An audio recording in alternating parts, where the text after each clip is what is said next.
Defnyddiwch hydlyddion yn Library Search i ganolbwyntio eich chwiliad neu gyfyngu'ch canlyniadau i adnoddau sydd ar gael ar-lein. Dechreuwch drwy chwilio am wybodaeth am eich pwnc.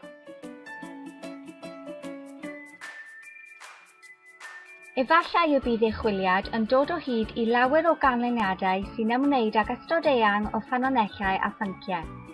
Felly mae yna ystod o hydlyddion ar y dde i'ch helpu chi i fireinio'ch canlyniadau yn ôl pwnc, dyddiad neu fath o adnodd. Dewiswch yr hydlyddion sydd eu hangen arnoch chi drwy dicio'r glychau wrth eu hymyl. Os mae dim ond adnoddau y gallwch eu gweld ar-lein, dewiswch yr hydlydd Testun llawn ar-lein.